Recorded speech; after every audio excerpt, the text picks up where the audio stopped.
Hello నమస్తే, నేను journalist YNR. ఆంధ్రప్రదేశ్లో ప్రస్తుతం రెండు బర్నింగ్ ఇష్యూస్ కనపడుతున్నాయి. ఒకటి పీపీపీ పద్ధతిలో మెడికల్ కాలేజీలు అప్పగించడం, రెండు కల్తీ మద్యం వ్యవహారం. పీపీపీని ఎందుకు వైసీపీ వ్యతిరేకిస్తోంది? పీపీపీ ద్వారా 2 ఏళ్లలో మెడికల్ కాలేజీలు అన్నింటినీ అందుబాటులోకి తెచ్చి నాణ్యమైన వైద్యం అందిస్తామని ప్రభుత్వం చెప్తుంటే వైసీపీకి ఉన్న అభ్యంతరాలు ఏంటి? పీపీపీ ఏ రకంగా నష్టం చేస్తోంది ఆంధ్రప్రదేశ్ ప్రజలకు, ఏ రకంగా నష్టం చేస్తోంది వైద్య విద్యార్థులకు? అలాగే కల్తీ మద్యం కేవలం తెలుగుదేశం పార్టీ ప్రభుత్వం వచ్చిన తర్వాత మాత్రమే ఉందా?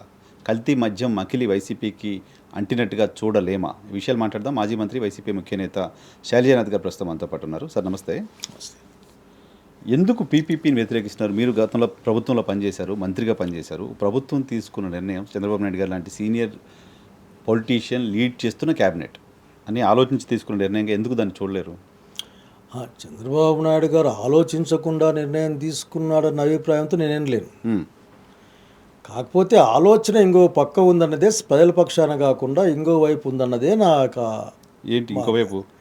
ఆయన పీపీపీ మా మెథడ్ ద్వారా పెడతారని చెప్పాడు. 30 కాదు 63 ఏళ్ళు, ఇంకా అవసరమైతే ఇంకా అని మాట్లాడాడు. అసలు ఒక్కసారి అది ఏ పేరుతో చెప్పినా సరే జరిగే పరిణామాల్ని గమనించాల్సిన అవసరం ఉంది. అది ప్రైవేటు వ్యక్తుల చేతులు లేకపోతుంది. ఆ తర్వాత 50% సీట్లు లేక మేనేజ్మెంట్ కోటా ఒక పక్కకు వస్తుంది. మేనేజ్మెంట్ కోటాలో రిజర్వేషన్ లేనిది ఉండవు, ఎక్కడ ఉండవు కదా, ఎక్కడ ఉండవు. ఆ తర్వాత ఈ మిగతా సీట్లలో బీ క్యాడ్లో 15 లక్షల రూపాయలు కట్టాల్సిన పరిస్థితి. దీన్ని ప్రైవేట్ అనే అంటాం కదా. మీరు ఇప్పుడు ఈ ప్రైవేట్ కాలేజీల్లో కూడా, పూర్తి ప్రైవేట్ కాలేజీల్లో కూడా 50% గవర్నమెంట్ కన్వీనర్ కోటా ఇస్తారు. మళ్ళీ బీ క్యాడ్, సి క్యాడ్లు సేమ్ థింగ్ హ్యాపెనింగ్ దేర్. అంటే దాదాపు 50% సీట్లు చదువుకున్న పిల్లలకి, పేద పిల్లలకి అందకుండా పోతాయి. ఫస్ట్ పాయింట్, డబ్బులు ఉన్న వాళ్ళకే వస్తాయి 50%. ఎవరైతే 15 లక్షలు సంవత్సరానికి కట్టగలరో, లేక 12-15 లక్షలు కట్టగలరో వాళ్ళకే వస్తాయి. ఇంకోటి చేత కాదు అక్కడ. ఇంకా సి క్యాడ్లు అయితే ఇంకేమీ రిజర్వేషన్ లేదు, ఏమీ లేదు, ఆ క్వశ్చనే లేదు. వాళ్ళ ఇష్టం, సరుకును బట్టి రేటు మారినట్లు కాలేజీని బట్టి 1, 2, 3, 4గా మారిపోతుంది. అంతేకాకుండా దానికి అటాచ్మెంట్గా ఉన్న హాస్పిటల్లో కూడా ఏ విధంగా జరుగుతాయి. ఇప్పుడు కొన్ని చూస్తుంటాం కదా, ఓపీ మాత్రం ఫ్రీ, లేకపోతే బ్లడ్ టెస్ట్లో యూరియా షుగర్ ఫ్రీ, ఇట్లా లిమిటేషన్లు పెట్టుకొని వాళ్ళు ఓపీలు వాళ్ళకి అవసరం కాబట్టి మెయింటైన్ చేస్తారు. అంటే ప్రైవేటు కళాశాల ఏ విధంగా పనిచేస్తుందో ఆ విధంగా ఇది పనిచేస్తుంది. కానీ ప్రైవేటు వాళ్ళని వ్యతిరేకించడం, ప్రైవేట్ రంగాన్ని వ్యతిరేకించడం అంటే అది 30 సంవత్సరాల క్రితం మాట. ఇప్పుడు మనం వెళ్తున్న రోడ్లు ప్రైవేటీకరణలో ఉన్నాయి, టోల్ వసూలు చేస్తున్న వాళ్ళు, విమానాశ్రయాలు ప్రైవేట్ రంగంలో ఉన్నాయి, చాలా ఎడ్యుకేషన్, ఈవెన్ డిఫెన్స్లో మనం ప్రైవేట్ వాళ్ళని అలౌ చేస్తున్నాం. ఇది health and education not comparable with other sectors. ఈ రెండు దే రైట్ ది సొసైటీ ఇవ్వాల్సిన విషయాలు ఇవి. The right of the civilian అథवा ఫ్యామిలీకి. పైగా ఆరోగ్యం కానీ ఇంకొక చేతుల్లో పెడితే, ఉదాహరణకి కరోనా టైంలో గవర్నమెంట్ హాస్పిటల్ లేకుంటే మీరు ఊహించగలరా? డెఫినెట్గా పెద్ద దూరం వద్దు. గవర్నమెంట్ హాస్పిటల్ లేకపోతే రోడ్ల మీద కుప్పలు తెప్పలుగా పడిపోయి ఉండేవాళ్ళు. అప్పుడు ఆస్తులు అమ్ముకున్న వాళ్ళు ఉన్నారు ఆ రోజుల్లో. 2 లక్షలు, 5 లక్షలు, 10 లక్షలు ఇట్లా. ఎవరు కూడా ప్రైవేట్ హాస్పిటల్ రెస్పాన్సిబుల్గా పనిచేసింది లేదు. అక్కడ కార్పొరేట్ సోషల్ రెస్పాన్సిబిలిటీస్ లేవు, హ్యూమానిటేరియన్ గ్రౌండ్స్ ఉన్నాయని చెప్పుకున్నారు, కనపడతలేవు. పైసలు గవర్నమెంట్ హాస్పిటల్ వైపు మాత్రమే చూసారు జనం. అప్పుడు గవర్నమెంట్ హాస్పిటల్ అనేది ఇంపార్టెంట్. ఈ రోజు కూడా 80% పీపుల్ ట్రీట్ చేస్తారని government hospital. Public feel that is hours, అది మాది, మన హాస్పిటల్కి మనం పోవడం. ఇక్కడ పోయినాక ఆ గేట్ దగ్గర నుంచి భయం వేస్తుంది. మాట్లాడు డబ్బులు కట్టిపో అంటాడు. అది లేదు కదా, డాక్టర్ 4 గంటలైంది రాలే అనే హక్కు, అధికారం కలిగి ఉంటాం. సో గవర్నమెంటే, ప్రైవేట్ అనేది వేరే వాడు నడిపించుకునే వ్యాపారం. ప్రైవేట్ వేరు, పీపీపీ వేరు, ప్రభుత్వం చెప్తున్నమాట. ఇట్లా కాదు, నువ్వు పీపీపీ అని మోడీ చెప్పినప్పుడు నీ దాంట్లో ఇదేంది, నువ్వు దాన్ని ఏం డిసైడ్ చేస్తావు? ఇప్పుడు 12 లక్షలు అదేంది బీకే అని డిసైడ్ చేస్తావు. అది పీపీపీ వాడికి అదే ఉంటుంది, ఇంకోటికి అదే ఉంటుంది. సో ప్రైవేట్ మేనేజ్మెంట్లో ఉంటాయి అవి. కాబట్టి ప్రైవేటు మోడ్ మారిపోద్ది అంతే. అంటే ప్రభుత్వం నాకు సంబంధం లేదు, మీరు నడిపించండి. అక్కడేమన్నా బిల్డింగ్ వాళ్ళు కట్టారా? ఆ స్థలం వాళ్ళదే. 100 కోట్ల రూపాయలు విలువ అయ్యే ఆ ప్రాపర్టీస్ని వాళ్ళకి అప్పగించేసాడు. 63 ఏళ్ళు. నా తరం అయిపోద్ది, నీ తరం అయిపోద్ది. ఇంక వచ్చే తరంలో సగం అవుతుంది 63 ఏళ్ళ తర్వాత. సో వీళ్ళు కావాలని వాళ్ళ ఆలోచన ఇది కుట్రని ఎందుకంటాయంటే రావడమే ఈ కాలేజీల పైన మేము కమిటీ వేస్తాం. 50 సీట్లు శాంక్షన్ అయిన పులివెందుల స్కూల్ను కూడా ఆఖరికి పని చేయనీయకుండా దాన్ని ఆపేసేసి మాకు వద్దని రాసియడం, మాకు వద్దని సీట్లు వద్దని రాసియడం. నేను పులివెందుల కాలేజీకి పోయి వచ్చాను, అంతా పూర్తి అయిపోయింది. మరి అంటే ఇది మనసులో కుట్ర ఉంది కాబట్టి దురాలోచన ఉంది కాబట్టి చేశారు. ఈ రోజున దాన్ని వాళ్ళే తెలిసి దాని వైబిలిటీ ఎక్స్పెక్ట్ చేయడం. ఏం చేస్తూ ఉన్నారు అంటే దాన్ని ఎట్లాగో దీన్ని ఇంక అమ్మేయాలా, అమ్మడానికి వానికి నష్టం రాకుండా ఈ మార్గం ఏంది? ఏం గవర్నమెంట్కి వచ్చే లాభం చెప్పండి. ఇక్కడ ఏందో గవర్నమెంట్కి వచ్చే లాభం ఏంటి అంటే గవర్నమెంట్ కట్టాల్సి వస్తే 20 ఏళ్ళలో 25 ఏళ్ళు పడుతుంది అవి కట్టాలంటే. పీపీపీలు 2 ఇయర్స్లో కంప్లీట్ అవుతాయి. ఇమీడియట్గా 2 ఇయర్స్లో అందరికీ సేవలు అందడం స్టార్ట్ అవుతాయి కదా అని. 2 లక్షల పైగా మీకు ఆడ ఎక్కువ ఖర్చు అవుద్ది. పీపీపీలో ప్రైవేట్ హాస్పిటల్ అంటున్నారు. 25 లక్షలు గవర్నమెంట్ ఆరోగ్యశ్రీ పేరుతో ఇస్తుంది. ఇంకెప్పుడు ఆరోగ్యశ్రీ అదొక సమస్య, అదొక స్కామ్ గురించి మాట్లాడాలి. అది కూడా స్కామే. నేను చెప్పేది ఏంటంటే ఈ రోజున పీపీపీ మోడ్లో నువ్వు ఇచ్చినప్పుడు ఈ 2 ఏళ్ళకు పూర్తి గవర్నమెంట్ చేత కదా, గవర్నమెంట్ కంటే పెద్దదా పీపీపీ. 2 లక్షల కోట్లు అప్పు చేసి 1,00,000 కోట్లతో అమరావతి కడతానని చెప్పుకునే ప్రభుత్వాలు, పార్టీలు ఒక 3,000, 4,000, 10,000 కోట్లు దానికి పేటేజ్ పూర్తి చేయలేవా? ఎందుకు చేయలేకపోతున్నాయి? లాజిక్ ఎందుకు చేయడం లేదంటే ఆఖరికి వాళ్ళకి ఆ సెక్టర్పై ఇంట్రెస్ట్ లేదు. వాళ్ళ ఎంకరేజ్మెంట్ ఆపక్కుంటుంది. బెస్ట్ ఎగ్జాంపుల్ ఎడ్యుకేషన్ సిస్టంలో ఆయన టైంలోనే కదా ఈ చైనా బ్యాచ్లు అన్ని వృద్ధిలోకి వచ్చింది. చివరికి చైనా బ్యాచ్ ఇద్దరి మధ్య గొడవ వస్తే ఆయనే కూర్చొని పంచాయతీ చేసిన చైనాగా మార్చంటే అంత ఇంట్రెస్ట్. అంటే అది వాళ్ళ మైండ్ సెట్టే ఆ పక్క ఉంటుంది. ఈ మైండ్ సెట్ ప్రజలకు వ్యతిరేకంగా ఉంటుంది. ఉదాహరణకి ఏ చిన్న ప్రైవేట్ స్కూల్ లేకపోయినా కానీ అప్పులు చేసుకోవాల్సిందే మధ్యతరగతి కుటుంబాలు. రేపు పొద్దున ఇదే పనే ఉంటుంది. గవర్నమెంట్ హాస్పిటల్లో లివర్ ట్రాన్స్ప్లాంటేషన్ చూసాం, ఉస్మానియాలో కార్డియాక్ ట్రాన్స్ప్లాంటేషన్ చూస్తాం ఒక రోజున. కానీ అక్కడ డబ్బుల సమస్య కాదు, స్కిల్ సమస్య, పేద పిల్లలకు అందించిన సమస్య. ఆరోగ్యశ్రీ ఇన్సూరెన్స్ పాలసీ ఈయనేది పెట్టింది, మొత్తం ఆయన చూసుకోవాలా గవర్నమెంట్. అదే కదా యాక్చువల్ పెట్టింది, స్టార్ అలయన్స్ పెట్టింది ఆ రోజున, ఏ బార్ లేకుండా. ఇతను ఆ రోజు దానికి కూడా పెద్ద అనుకూలంగా ఏం లేడు, వ్యతిరేకించారు, అనుకూలంగా ఏం లేడు. అంటే ఎక్కడైతే డబ్బులు ఉంటాయో ఆ డబ్బుల్ని తమకు కావాల్సిన ప్రైవేటు వాళ్ళకు ఇవ్వడం, తద్వారా వాళ్ళకి ఏం లాభం ఉంటుందో లేదు నాకు అర్థం కాదు, కానీ లాభం ఉంటుందని ప్రజలు అంటూ ఉన్నారు. సో ప్రభుత్వం దివాలా తీసిందంటే 5-6 వేల కోట్ల రూపాయలు పెట్టలేని పరిస్థితులు లేదు. సో కొత్తగా ఏమన్నా గతంలో కంటే విధానం మార్చిందా అంటే లేదు. మరి ఎందుకు ఇస్తున్నారు అనే దానికి అంటే అది అసలు అతని లైన్ అది, దానికి రహస్యం ఏముంది? దాంట్లో వైద్యంలో డబ్బులు ఉన్నాయి. ఇవంతా ఏంది వీళ్ళు జనానికి? ఇంకా మా ఊర్లో ఏం మాడుతున్నారంటే కూలీ జాలు చేసుకునే పిల్లగాల డాక్టర్లు అయ్యేది గవర్నమెంట్లో. ఆఖరి డాక్టర్లు కొద్దిమంది అఫ్లేట్ సెక్షన్ కావాలి కదా అనుకుంటాడు బాబు గారని కామన్ మ్యాన్ మాట్లాడతా. డబ్బులున్న వాళ్ళ పిల్లలే డాక్టర్లు కావాలా అని, పేదవాళ్ళ పిల్లలు అవసరం లేదా అని మాట. సంతకాలు పెట్టే వాళ్ళు కూడా మామూలు జాలు పెడతా ఉన్నారు. తెలుగుదేశం కూడా పెట్టాను నాకు సంతకాలు. ఒకసారి కాలేజీలు మనం కాకుండా ఆసుపత్రి మంది కాకపోతే ఎట్లా అన్నా మనం ఆఖరికి ఇటు వరకు మేము ఈ పక్క సంతకం పెట్టారు. ఇటు సంతకం పెడుతున్నాక నీకు ఓటు వేయడం లేదు అనుకుంటున్నావేమో నువ్వేమన్నా, కానీ దీనికి వ్యతిరేకంగా సంతకం పెడతాను పెట్టారు. తెలుగుదేశం పార్టీ కూడా, తెలుగుదేశం పార్టీ వాళ్ళు కనీసం 5 మంది నా ముందరే పెట్టారు. ఈ పర్టికులర్ ఇష్యూకి సపోర్ట్ కాదు, నీకు కాదు, నా డైరెక్ట్ నీకు కాదు, దీనికోసం కాలేజీలు ఆగాల, గవర్నమెంట్లో ఉండాలి. ఎందుకు అంటే వాళ్ళకి కనిపిస్తూ ఉంది వాళ్ళ పిల్లల్ని వేరే దేశాలు పంపించిన వాళ్ళు ఇక్కడే 12 లక్షలు కట్టేసి ఆస్తులు అమ్ముకుంటున్న వాళ్ళు కానీ కళ్ళని కనిపిస్తూ ఉంది. కనుక డాక్టర్ విద్య లేక విద్యని కామన్ మ్యాన్ దగ్గర నుంచి తీసేసే పరిస్థితి. దీంట్లో ఏమి మినహాయింపు లేదు, దీంట్లో ఎన్నైనా చెప్పు. సో దాన్ని బిజినెస్గా చూస్తున్నారు, బిజినెస్ని కొంతమందికి అప్పగించే ప్రయత్నం చేస్తారు. బిజినెస్ని తనకు సంబంధించిన వాళ్ళకి అప్పగించే ప్రయత్నం చేస్తూ ఉంటాడు చంద్రబాబు నాయుడు అనేదే మేము పెట్టే అలిగేషన్. దాంట్లో ఇంకా డిస్కషన్ ఏమీ లేదు మరి. కాబట్టి ఈ రోజున ప్రైవేటు మెడికల్ కళాశాలలు అంటే మనవి, మన పరిస్థితి, మన ఆలోచన, మన పిల్లల భవిష్యత్తు ఇంకా ఎక్కువ పెట్టాలి. అసలుకి ఈ మధ్యకాలంలో గవర్నమెంట్ ఆఫ్ ఇండియా కూడా దాదాపు ఒక 12 వేల కోట్లు కేటాయించింది. బడ్జెట్ పెంచారు.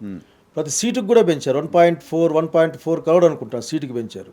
సీట్లు పెంచారు ఎందుకంటే వైద్య విద్య అందరికీ అందుబాటులోకి వెళ్ళా గవర్నమెంట్లో అని. మరి ఏనేంది? నా పాయింట్ ఒకటే, మీరు దివాలా తీసారా? చూడాల్సిందే కాదు, ప్రజల యొక్క ఆరోగ్యాన్ని, వైద్యాన్ని అట్లాగే విద్యను చూడాల్సిన కనీస బాధ్యత ప్రభుత్వాలది. ఎందుకంటే ఈ ప్రభుత్వాలు ఏమి ఈడున్న ముఖ్యమంత్రులు అంతా శ్రమదానం చేసి లెక్క తెచ్చిపెట్టడంలే. ప్రజలు కట్టే పన్నులే, వాళ్ళు చేసే అప్పులు కూడా జనమంతా పోయాల్సిందే. కస్టోడియన్ అంతే వాళ్ళు. అమరావతి 2 లక్షలతో కట్టినా మా రాయలసీమ మేము కూడా ఇబ్బంది పడే వాళ్ళు కూడా అప్పును తీర్చుకోవాల్సిన భాగమవుతాం.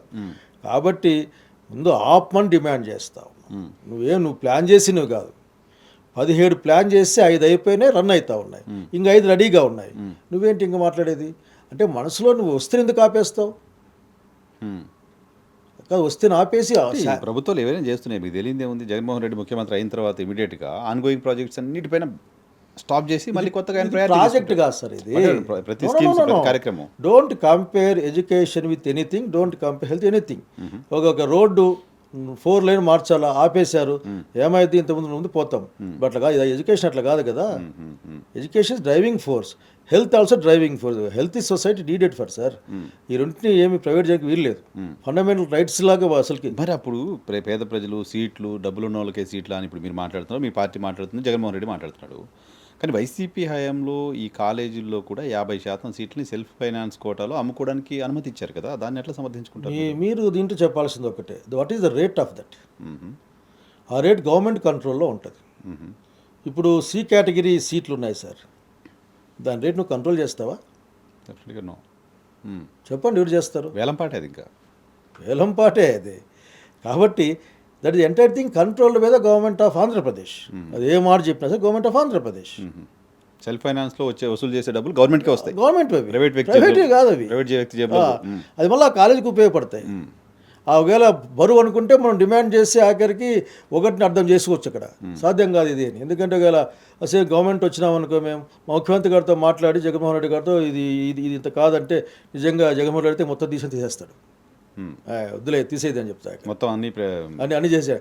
కనుక గవర్నమెంట్లో ఉండి మాట్లాడండి. మీరు దాన్ని వేరే వాళ్ళకి ఇచ్చేసి వేరే వాళ్ళ దగ్గర నుంచి మాట్లాడమంటున్నారు మీరు. It's a difference. This a government. అది ఇచ్చారు మీరు, దమ్ముతా ఆ రేటు మా చేతిలో ఉంటుంది. వద్దనుకుంటే వద్దు, నష్టం అనుకున్నా అనుకో, ప్రజలు కట్టలే అనుకో, ప్రజల పక్షాన్ని ఎప్పుడు ఆలోచించే జగన్మోహన్ రెడ్డి దాన్ని మొత్తం రద్దు కూడా చేయొచ్చు.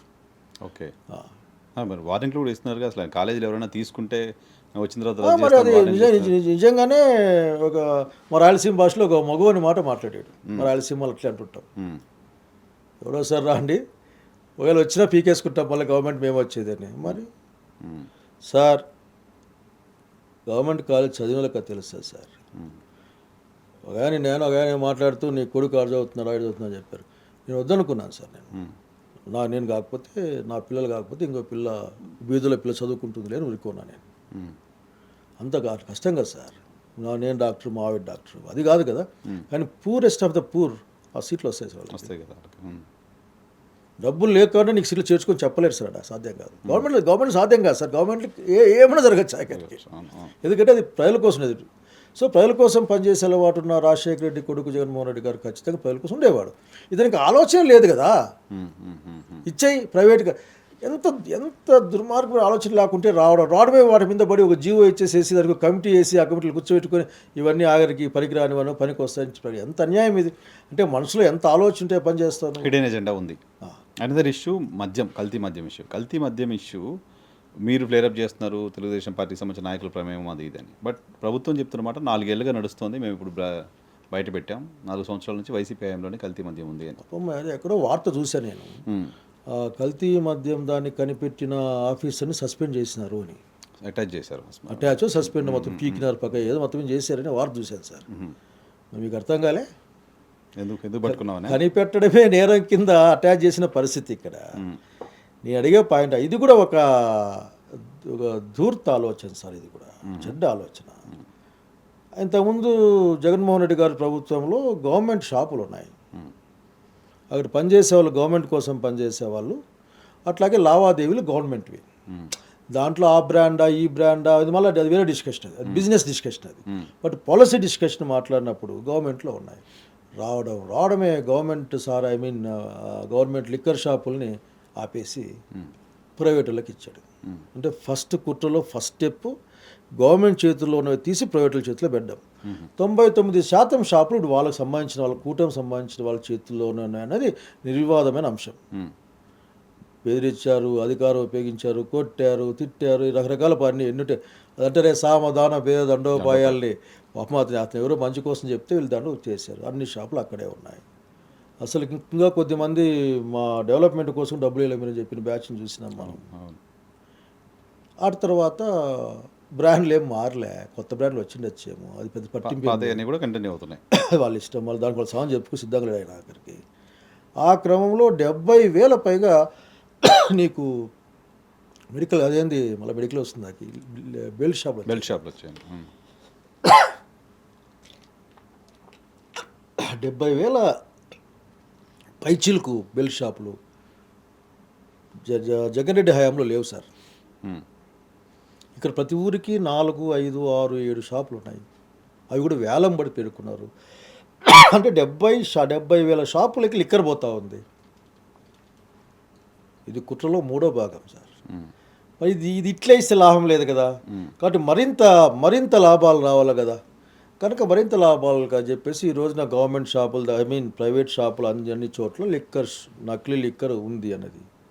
మొన్న అమాయకంగా చంద్రబాబు నాయుడు గారు మాట్లాడుతూ క్యూఆర్ కోడ్ పెట్టుకొని స్కాన్ చేసుకోండి. ఏం చెప్తారు సార్ సీఎం ఆఖరికి? అంటే ఇప్పుడు ఒక షాపులో ప్రభుత్వం మందు సప్లై చేసే షాపులో ప్రభుత్వం సప్లై చేస్తుంది షాపులో ఉన్న మందు తప్పో ఒప్పో అని మనం స్కాన్ తాగేవాడు స్కాన్ చేసి తీసుకోవాలి. తీసుకుంటే నెక్స్ట్ ఏదో చెప్పలే, స్కాన్ చేయాల్సిన ప్రభుత్వం కదా అసలు ఈ వేళకి అన్ని షాపుల వాళ్ళని చెక్ చేయాలి కదా సార్. అంటే ఆఖరికి ఎంత వచ్చిందని ఆఖరికి సరే ఇక్కడ ఏదో స్కాన్ చేస్తా ఉండవు, 40% మంది చేస్తారు.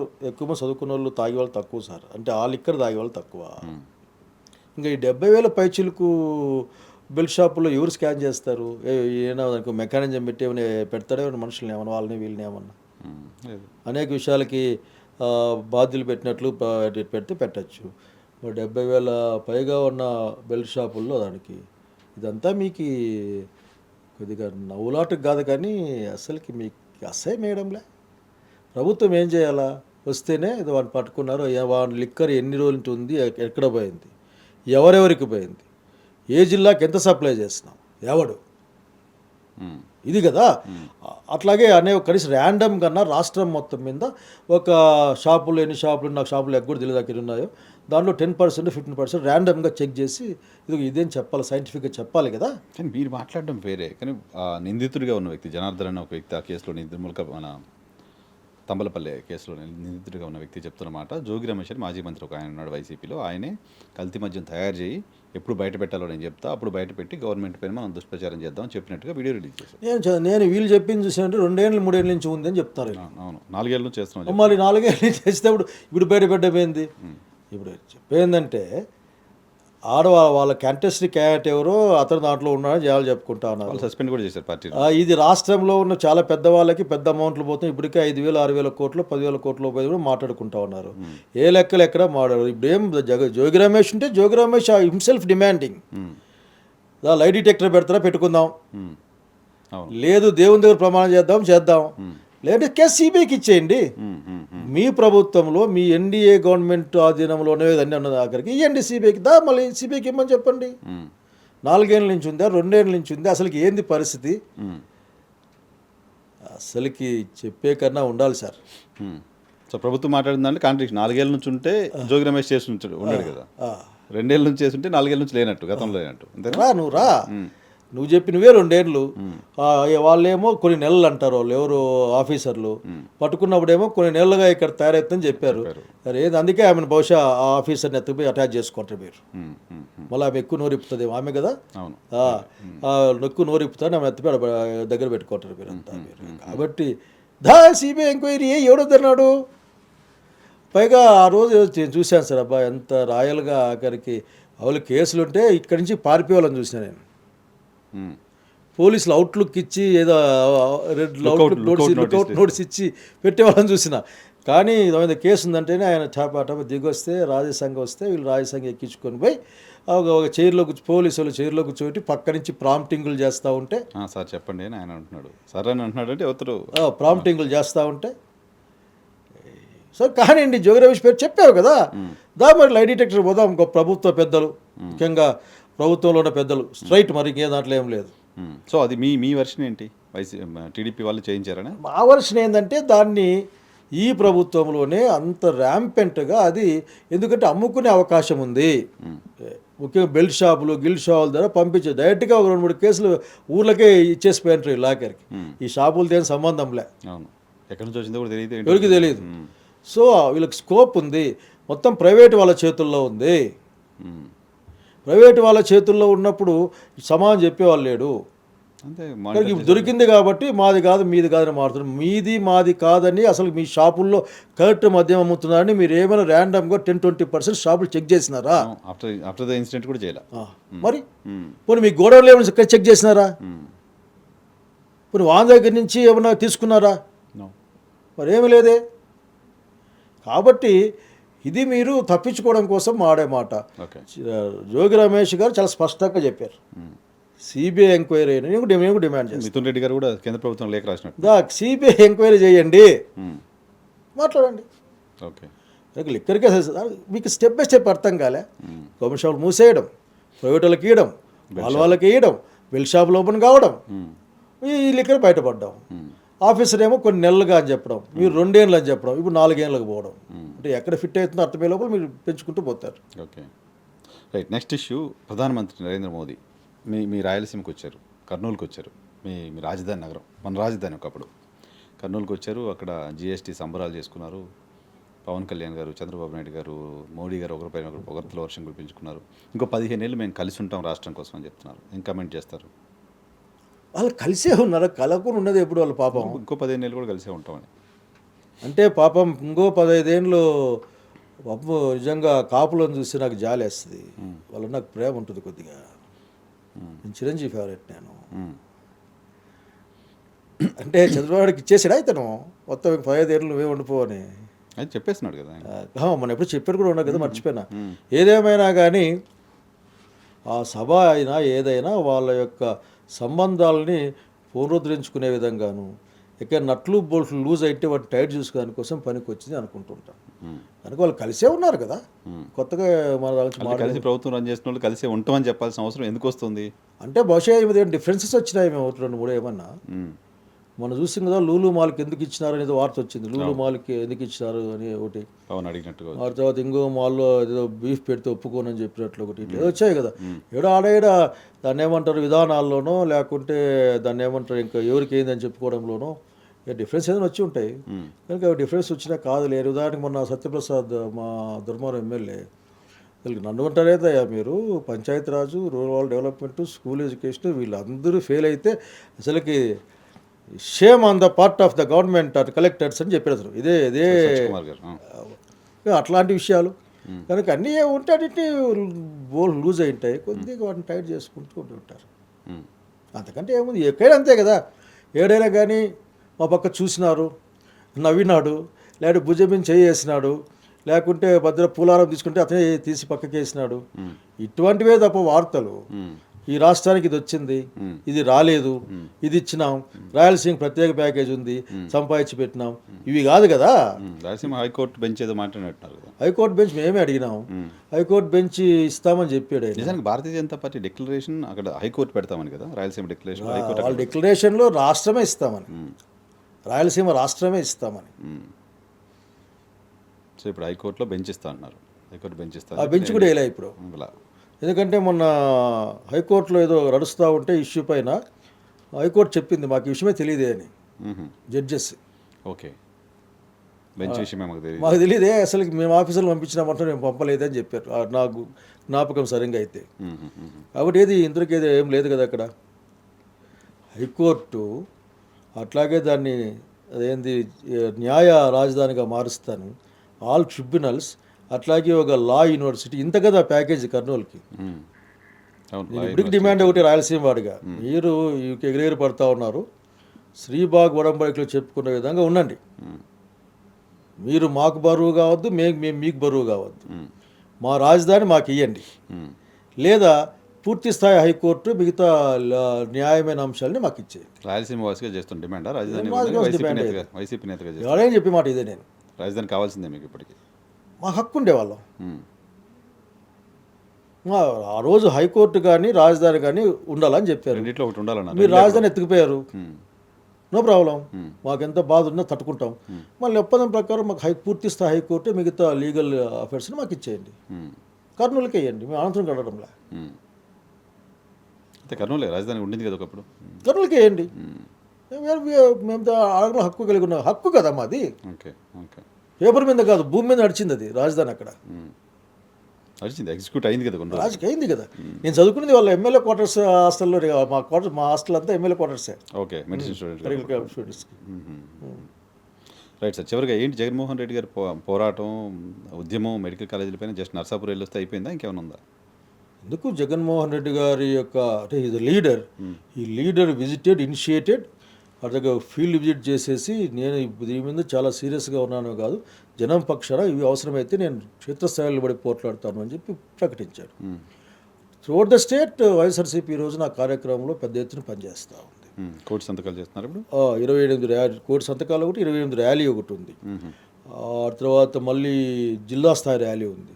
నేను ఎక్కడ సరే పాల్గొంటా అని కూడా చెప్పారు. So he's directly involved in this moment. Okay, directly అదంటే మనసా వాచా కర్మణ అంటే అట్లా అసలు మనసా వాచా కర్మణ అతను he's there with that moment because he built it for the poor people. His government built that for the poor people. So is a man belongs to belongs to poor people, is fighting for that. ఆ రీజన్లోనే అతను కూడా గట్టిగా ఎవరు tender అయ్యబాకండి, వేసినా పీక్కుంటా, నేనే ముఖ్యమంత్రి. Yes, స్పష్టంగా చెప్తా ఉన్నా, వచ్చే పార్టీ ఈ రాష్ట్రంలో వాళ్ళ ఎలక్షన్స్లో వైఎస్ఆర్సీపీ వస్తుంది, జగన్మోహన్ ముఖ్యమంత్రి అవుతారు. ఈ మెలికాయలు అన్నీ కూడా ఎవరు ఎక్కడ ఎంత ఆటలు ఆడినా కానీ అన్ని ఆటలని బంద్ పెట్టించి మళ్ళీ గవర్నమెంట్లో నడిపిస్తాం. Right sir, thank you very much గారు మా కోసం సమయం కేటాయించినందుకు. ఇది మెడికల్ కాలేజీల అంశాన్ని కేవలం విమర్శలకి మాత్రం పరిమితం కాకుండా ఉద్యమం చేసి కాలేజీలు ప్రజల పరం అయ్యేలా పోరాటం చేస్తామని వైసీపీ చెప్తుంది. Thank you very much. Thank you sir.